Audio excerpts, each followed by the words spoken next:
Hello everyone, I hope आप सभी अच्छे होंगे। आज के इस वीडियो में हम लोग सेमेस्टर 4 हिस्ट्री कोर 8 के कुछ महत्वपूर्ण प्रश्न जानने वाले हैं। 3 प्रश्न और बचा हुआ है जो करना काफ़ी ज़रूरी है, इसीलिए जो है हम 3 प्रश्न को पूरा कराने के बाद कोर 9 के सभी प्रश्न को कंप्लीट करवाएंगे। हम उन छात्रों से कहना चाहेंगे जो अभी भी एग्ज़ाम को लेकर सीरियस नहीं हुआ है, क्योंकि आपके पास बहुत कम समय बचा हुआ है। यदि अभी भी आप सीरियस नहीं होते हो तो आपके जो है एग्ज़ाम में अच्छे मार्क्स नहीं आएंगे, और ये जो पछतावा होगा अभी नहीं होगा। पछतावा तभी होगा जब आप जो है पीजी में किसी ऐसे यूनिवर्सिटी में आप एडमिशन करवाना चाहोगे जहाँ पर कुछ नंबर के लिए आपका रह जाएगा, एडमिशन नहीं होगा। उस समय जो दुख होगा, उस समय आप सोचोगे शायद उस समय पढ़ लिया होता, है ना। तो अभी भी आपके पास समय बचा हुआ है। आप अगर अच्छे मार्क्स लाना चाहते हो तो अभी भी जो है आप अपनी तैयारी को स्टार्ट कर सकते हो जल्दी से जल्दी, और अच्छे मार्क्स जो है एग्ज़ाम में ला सकते हो। बहुत सारे स्टूडेंट जो है जुड़ा हुआ है जो अपनी तैयारी को कर रहा है और प्रत्येक बार जो है कुछ बेहतर कर रहा है। और इस बार भी मेरा कोशिश है कि पहले के अपेक्षा इस बार जो है सभी स्टूडेंट अच्छा रिजल्ट लाएँ। क्वेश्चन 14 है, कुतुबुद्दीन ऐबक कौन था? भारत में गुलाम वंश की स्थापना में उसकी क्या भूमिका थी? लेकिन आज का जो वीडियो है इसमें हम आपको बताने वाले हैं भारत में जो है गुलाम वंश की स्थापना में कुतुबुद्दीन ऐबक की क्या भूमिका रही थी, किस प्रकार से जो है इन्होंने गुलाम वंश की स्थापना की थी। तो चलिए इसका आंसर को हम लोग देखते हैं। सबसे पहले आपको प्रश्न में पूछा गया है कि कुतुबुद्दीन ऐबक कौन था, तो हम इसका पहले जवाब देंगे कि कुतुबुद्दीन ऐबक कौन था, है ना। कुतुबुद्दीन ऐबक गुलाम वंश के शासक थे। वे दिल्ली सल्तनत के बादशाह थे और उनकी शासनकाल की अवधि 1206 ईस्वी से 1210 ईस्वी तक थी।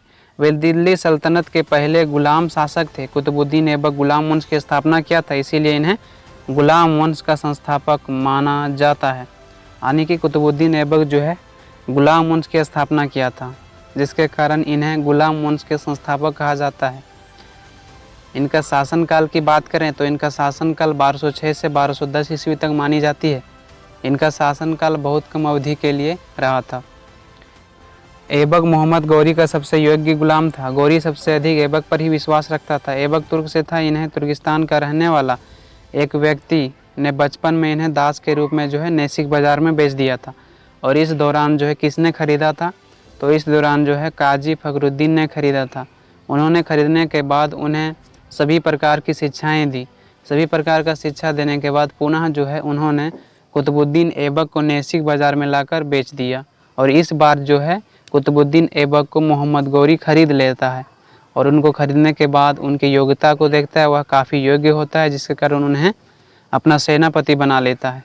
ऐबक ने मोहम्मद गौरी को तराइन के युद्ध में अहम योगदान निभाया, जिसके कारण गौरी इससे प्रश्न होकर कोहराम के प्रशासक के रूप में नियुक्त किया गया। ऐबक ने 1192 ईस्वी से 1206 ईस्वी तक कई राज्यों में विजय प्राप्त किया। इन्होंने गौरी के प्रतिनिधित्व के रूप में उत्तरी भारत के राज्यों में जीत हासिल किया था। जैसे कि हमने आपको बताया कि सभी युद्धों में गौरी का इन्होंने साथ दिया, जिसके कारण जो है गौरी का सबसे प्रिय सेनापति कुतुबुद्दीन ऐबक बन गया। उसके बाद हम लोग जानते हैं कि कुतुबुद्दीन ऐबक ने गुलाम वंश की स्थापना में क्या भूमिका निभाई। तो आपको यहाँ पर इतना समझ में आ गया होगा कि कुतुबुद्दीन ऐबक को गुलाम वंश के संस्थापक क्यों कहा जाता है। इसलिए कहा जाता है क्योंकि यह एक गुलाम था, और गुलाम होने के कारण जब इन्होंने अपनी साम्राज्य को स्थापित किया तो इन्हें गुलाम डायनेस्टी का कहा गया, है ना। इसीलिए जो है इन्हें गुलाम वंश का संस्थापक माना जाता है। उसके बाद आपको हेडिंग बनाना है, भारत में गुलाम वंश की स्थापना में कुतुबुद्दीन ऐबक की भूमिका। कुतुबुद्दीन ऐबक को भारत में तुर्की राज्य का संस्थापक माना जाता है। वह भारत में स्थापित तुर्क साम्राज्य का प्रथम शासक था।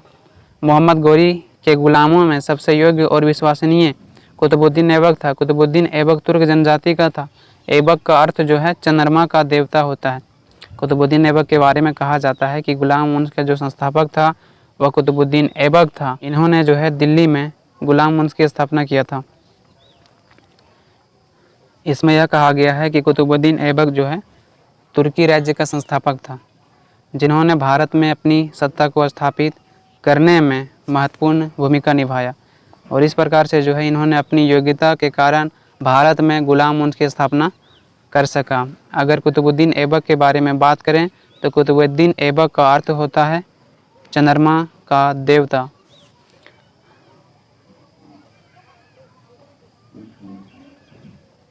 उसके बाद है गुलाम वंश भारत में 13वीं शताब्दी में स्थापित हुआ था। इस वंश की स्थापना दिल्ली सल्तनत काल से संबंधित था। दिल्ली सल्तनत इस्लामी सूबे के रूप में स्थापित हुआ था, जो 1206 ईस्वी में मोहम्मद गौरी द्वारा अधिकार में लिया गया था। गुलाम वंश ने इस सल्तनत को अपने वश में कर लिया था, यानी कि जो है गुलाम वंश भारत में 13वीं शताब्दी के दौरान स्थापित हुआ था। मोहम्मद गौरी ने कई भारत के क्षेत्रों पर अपना अधिकार प्राप्त किया था और इसमें जो है मुस्लिम साम्राज्य का स्थापित किया था।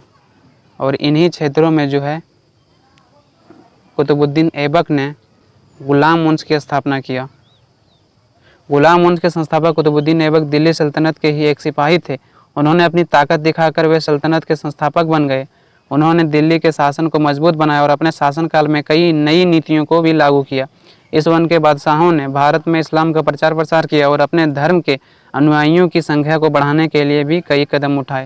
यानी कि इसमें यह कहा गया है कि गुलाम वंश के जो संस्थापक कुतुबुद्दीन ऐबक था, तो दिल्ली सल्तनत में के दौरान जो है इन्होंने अपने साम्राज्य को खड़ा करने में महत्वपूर्ण योगदान निभाया, क्योंकि मोहम्मद गौरी के बाद जो है उनके 3 सेनापति थे।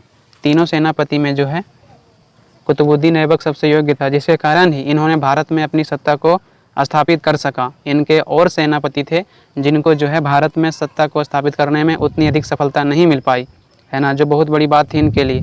तो इस प्रकार से जो है कुतुबुद्दीन ऐबक ने भारत में गुलाम वंश की स्थापना की थी।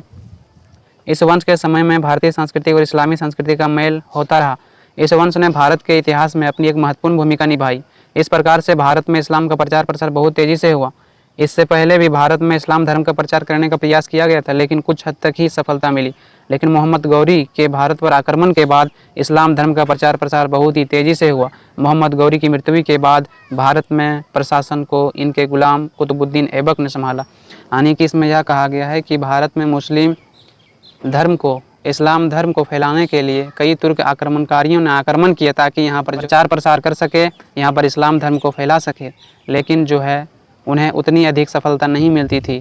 महमूद गजनवी से लेकर तैमूर लंग तक सभी ने जो है भारत पर कई बार आक्रमण किया ताकि यहाँ पर जो है इस्लाम धर्म का प्रचार प्रसार कर सके, परंतु उन्हें उतना अधिक सफलता नहीं मिल पाया। ऐसा माना जाता है कि मोहम्मद गौरी के भारत पर आक्रमण के बाद जब उन्होंने यहाँ के कुछ क्षेत्रों को अपने अधिकार में लिया और उनका गुलाम कुतुबुद्दीन ऐबक ने जब भारत में अपनी सत्ता को स्थापित किया, उसके बाद बहुत ही तेज़ी से इस्लाम धर्म का प्रचार प्रसार हुआ। यानी कि बहुत ही तेज़ी से इस्लाम धर्म भारत में फैलने लगा। उसके बाद है ऐबक का राज्याभिषेक 25 जून 1206 को लाहौर में हुआ। लाहौर ही उसकी राजधानी थी। तराइन के द्वितीय युद्ध के बाद गौरी ने ऐबक को विजित प्रदेशों का प्रशासक के रूप में नियुक्त किया। इन क्षेत्रों पर नियंत्रण स्थापित करने के लिए ऐबक ने दिल्ली के निकट इंद्रप्रस्थ को अपना मुख्यालय बनाया।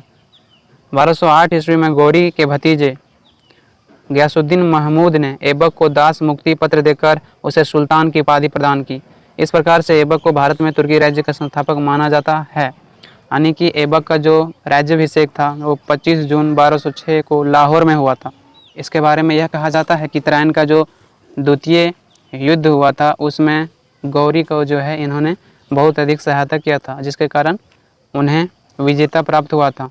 इसमें यह कहा गया है कि तराइन का जो दूसरा युद्ध था उसमें गौरी ने ऐबक को विजित प्रदेशों का प्रशासक के रूप में नियुक्त किया था। क्यों किया था? क्योंकि तराइन का द्वितीय युद्ध में गौरी का बहुत अधिक सहायता किया था। किसने? कुतुबुद्दीन ऐबक ने। इसीलिए उनसे प्रसन्न होकर, खुश होकर कुछ क्षेत्रों को शासन चलाने के लिए मोहम्मद गौरी ने कुतुबुद्दीन ऐबक को दे दिया था।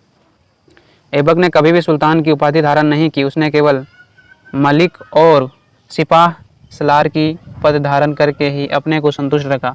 अपनी दानशीलता के कारण वह लाख बख्श यानी लाखों का दान करने वाला के नाम से भी विख्यात था। इसके दरबार में हसन निजामी विद्वान रहते थे। यानी कि कुतुबुद्दीन ऐबक के बारे में कहा जाता है कि कुतुबुद्दीन ऐबक ने सभी चीज़ों को जो है बहुत अधिक दान करता था, जिसके कारण इन्हें लाख बख्श के नाम से भी जाना जाता है। आपको अगर एग्जाम में पूछे कि लाख बख्श किसे कहा गया है तो आपको इसका आंसर बताना है। कुतुबुद्दीन ऐबक को जो है लाख बख्श के नाम से भी जाना जाता है, यानी कि लाखों का दान करने वाला। उसके बाद जो है इसने कुतुब मीनार का निर्माण कार्य प्रारंभ करवाया। कुतुब मीनार का नाम प्रसिद्ध सूफी संत ख्वाजा कुतुबुद्दीन बख्तियार काकी के नाम पर रखा गया। इसने भारत की प्रथम मस्जिद कुव्वतुल इस्लाम नामक मस्जिद का निर्माण करवाया था।